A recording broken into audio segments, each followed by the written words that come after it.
guys, Otterpop here, and welcome to another Dan vs. review. This is going to be the review for Season 1, Episode 13, Dan vs. Technology. Now, before I get into a recap or review of the episode, the link to the reaction is going to be down in the description below, so go ahead and watch that if you haven't yet, or if you're here for this and you've already watched the reaction, then just stay tuned for the review. But first, a quick recap of the episode. Dan's got a new computer, and then it breaks after less than a day. And when it can't be fixed, he seeks out a technology business CEO for revenge. I personally wish that there was a little bit more about this after the previous episode that was George Washington, especially with the sort of parent-child relationship that was explored a little bit with Dan and Elise, but there is a little bit of a sort of parent-child family stuff going on only at the very beginning of the episode with Chris, Dan, and Elise. They're at a technology store wanting to get Dan a new computer. They're talking about, Dan needs to get a new computer so that we can have more time together. It's like, yeah, that sounds a little like something a parent would do. Get them a technological device to, not to entertain their kid for a little bit. It's unfortunately something that a lot of people are doing nowadays, especially with kids that are younger and younger and younger. Kids at age 4 and 5 will get technological devices. Anyways, sorry, I need to stop right now before I go into a rant. But yes, there is a little bit of Chris and Elise talking to Dan like a child when they keep telling him and talking to each other about, getting him a new computer and whatnot. Again, after the previous episode of Dan versus George Washington, where that was heavily explored, I almost kind of hoped initially that it might be explored a couple more times in the episode. It really wasn't, but that's okay. Could just be that's meant for another episode entirely at some point. Although the Dan-Elise relationship is kind of talked about, or kind of portrayed a little bit, just not quite the same as it was before. Because in this case, it's less of a parent-child relationship and more of a, just on friendly terms kind of relationship. Because they do seem to be a little bit more on friendly terms than they normally are, especially near the end of the episode when they were after the same enemy, sort of, with, Dan wanting to go after technology and Elise wanting to go after Barry Dittmer, who was the CEO of the technology that Dan wanted revenge against. And I mean, the two do complement each other a little by the end of the episode in just a couple of minor ways, but that was the only major thing that really happened with any kind of characters or relationships in the episode. One big thing that was brought up, however, was learning a little bit more about Elise's job. So, first off, we learned that Elise's codename is Dancing Shadow, which is a little bit of a cool name.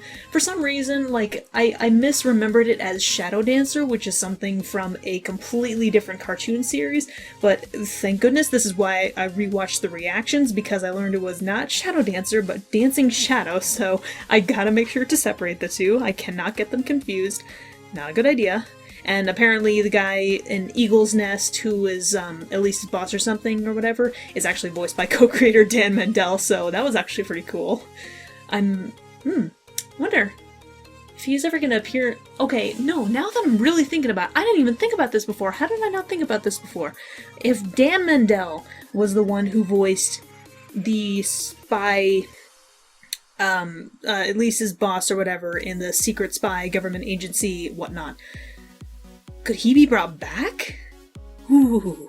Oh, that'd be interesting. Maybe we could learn a little bit more about Elise's job then. Because, we've gotten little tidbits here and there, and, nothing like super concrete. We still don't know exactly what it is she does. We can only imply based on little scraps of information that are given to us over the course of a couple of episodes, even over a single season. So I don't know, but it would be interesting if he ended up returning. Oh, that's interesting to think about. But she apparently keeps all kinds of spy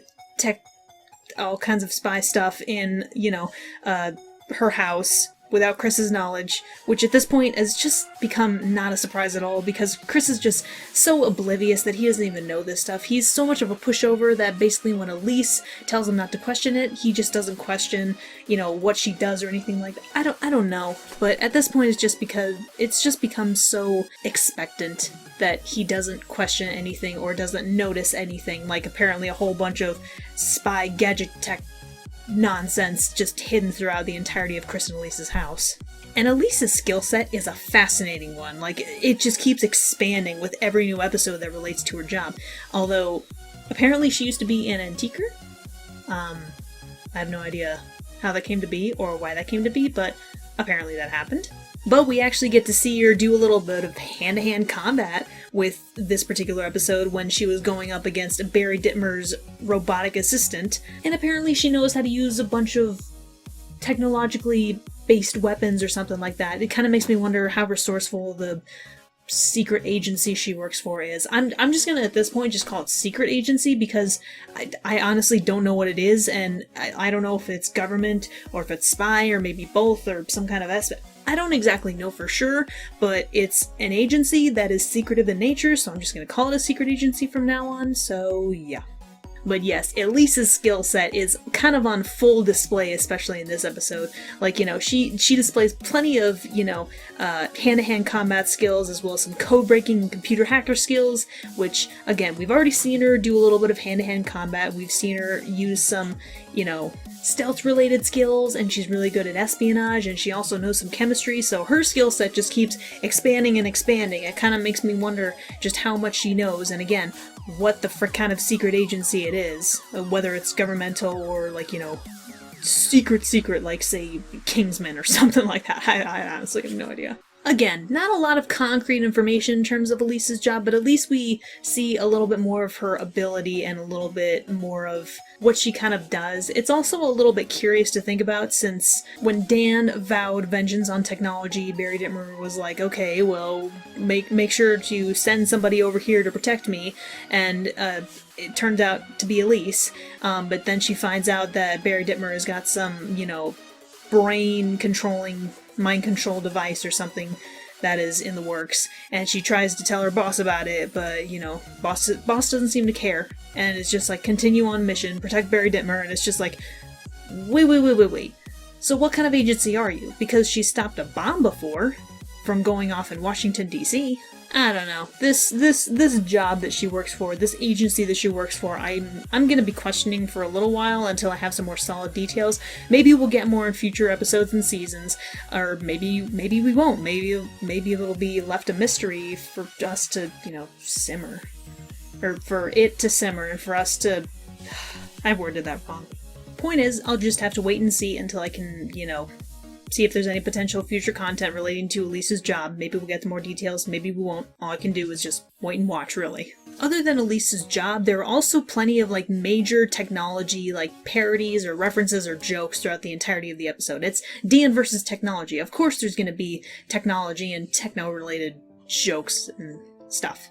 I mean, for one thing, initially Chris and Dan are heading to Silicon Valley in California, which is a place where the bases of a lot of technology companies sort of house themselves. For some reason, I know that there are a bunch. I think there's Apple and HP are two big ones, and of course a whole bunch of others, but there are a lot of technological companies that put their bases in or around Silicon Valley, which is a huge area of California. I think it's mostly...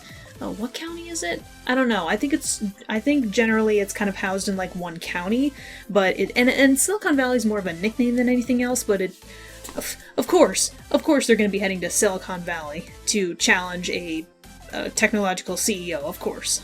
These next couple of little points could be just me in particular, but the fact that a CEO or a technology CEO has a device that's, trying to mind control everybody and has a powerful android as a guard or personal assistant, I feel like those are such, villain technological tropes. I'm not entirely sure why, but it just feels like they are.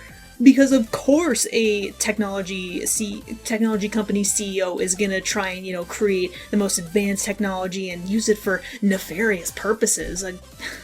Come on. I feel like it's just obvious. I don't know if it's just me, but I feel like it's obvious. I feel like it's something that I've seen before, and unfortunately I can't think of a specific example, but I just feel like I'm right. And I don't know why, but I feel like I am.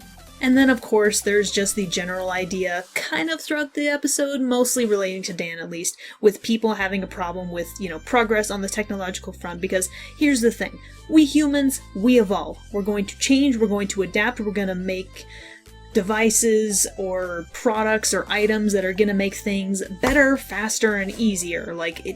Progress is inevitable, and I know that Dan, lives in the frickin' 80s or well, actually, more like he lives in caveman times, it seems. I mean, he doesn't even have a computer until this episode, and it breaks the first time he uses it, and it's practically obsolete. But there's always going to be progress, no matter where you are, no matter what time frame you're in, especially on the technological front. There are all kinds of new devices that are created every single decade. Technology has improved so much because there are so many brilliant minds out there that are working to improve and expand in some way, shape, or form. Progress is progress, and Dan's gonna have to deal with that. Plain and simple. And then there was the whole thing between Barry Dittmer and Hiram, the guy who was, living out in the woods, free of any technology whatsoever. Over the course of my reaction, I was thinking to myself, okay, it seems like there's some kind of, parody here, but I couldn't exactly think of what it was. And after doing a little bit of research, getting a little information, it's like, oh, it's basically parodying, Steve Jobs and Steve Wozniak with a little bit of Unabomber reference in there as well. And I'm like, wait. It is? I swear, there are so many references that I just don't get without research. I mean, I'm uncultured swine, I fully admit to that, but I feel I should have gotten at least the Steve Jobs and Steve Wozniak, sort of reference parody. I feel like I should have gotten that, because, Steve Jobs, he was known for being the CEO of Apple for a while. I think he passed away a few years ago, if I'm recalling correctly. And then Steve Wozniak was kind of his sort of partner and, I guess, kind of co-founder of Apple, but Wozniak kind of did a whole bunch of the inside work. He I think responsible for developing some of the initial technological products, but eventually it was kind of Steve Jobs who kind of in a way took credit or took the spotlight for it. So there was a little bit of a strained relationship between them, which is kind of evidenced with the sort of parody relationship between Barry Dittmer and Hiram, since, Barry Dittmer took control of the company and he was the face of the company and took all the credit and stuff, whereas Hiram was sort of the, he developed a lot of the initial technological stuff, but nobody had ever really heard of him, so, I mean, it's generally a parody of that, but there's also some Unabomber references as well. I'd heard of the Unabomber, but I didn't really know too much about the situation, and which is kind of surprising because it seems like the kind of thing that would have fascinated me, honestly. I might be pronouncing this wrong. I think it's Ted Kaczynski or something like that. I think that's who it is. He was a mathematician who just resigned without warning and then lived as a hermit in the woodlands for a while and would send in bombs to a variety of locations that injured a bunch of people but only killed a few of them, and he was eventually caught, but he'd sent multiple bombs over the course of a long period of time. But I feel like that kind of personality, but I guess in a way that kind of personality was present in Hiram, who again, he hated technology and he was basically pushed into the shadows by Barry Dittmer, but he had a vendetta against technology and he was just a little bit cuckoo, and he lived in the woods for a while as a hermit and just totally broke in. He was pretty smart, but he just broke away and lived as a hermit and kind of vowed vengeance against Barry Dittmer and just technology in general. So there's that. Plenty of technology parodies. But there were a bunch of other little things that happened throughout the episode. The first thing being that Mr. Mumbles appeared again for the second time off-screen. Or no, second time on-screen. So this is technically Mr. Mumble's third official appearance on-screen. Because this is his third, but there was also one off-screen appearance from Mr. Mumbles as well in the previous episode, Dan vs. George Washington, I think. Anyways, but yes, more Mr. Mumbles! When's the cat gonna be involved in an actual episode, like the actual plot of an episode? That's something that I was waiting for. And when Chris and Dan are initially, driving through the woods at night, they sort of crash, and Dan, flies through the windshield of a crashed car, even though in an animal shelter episode, was it animal shelter or was it traffic? No, it was traffic. I don't know why I thought animal shelter. In the traffic episode, Dan specifically, he kind of implied that he cared about seatbelts. Like, he wouldn't let Chris turn on the car until Chris put on his seatbelt, so it's kind of interesting that Dan flew through the windshield since he seemed to care so much about seatbelts, but I guess he doesn't now. I don't know. I also feel like such a dolt for not recognizing the voice earlier. Barry Dittmer's voice. It was throughout either most of the episode or the entirety of the episode. Or maybe I actually looked it up while I was reacting. I can't exactly remember right now, but throughout most of the episode, I just kept listening to Barry Dittmer's voice, and I'm like, who in the heck is that? I know that freaking voice, and it was bothering me so much that I had no freaking clue who it was. But it's Kevin McDonald, who voiced, the only prominent role that I'm most familiar with him is him voicing Agent Pleakley from the Lilo and Stitch movies as well as the series. And yes, there was a series. I'm pretty sure I talked a little bit about that in the reaction, but whatever. But that is where I most recognize his voice from, and to be fair, I haven't seen those movies or the show in a really, really long time, so I guess it's not too much of a surprise that I couldn't immediately place his voice, but I feel like I should have. But it was bothering me for so much of the episode that I had no idea where his voice was from. But at the very end of the episode, there was an explosion. It was a big explosion. It was a glorious explosion. It's probably the biggest explosion that's been seen in the series so far. And you know what? It was kind of a good one. I actually really I don't know why, but the explosion really stood out to me.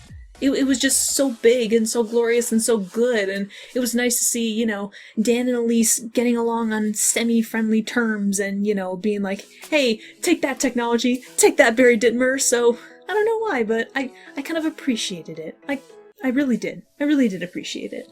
Anyways, that is all I have for this particular review, so yeah, I'm pretty sure that is it, but thank you all for watching. I hope you guys enjoyed the reaction as well as this review, and as usual, until the next video, guys, check you laters.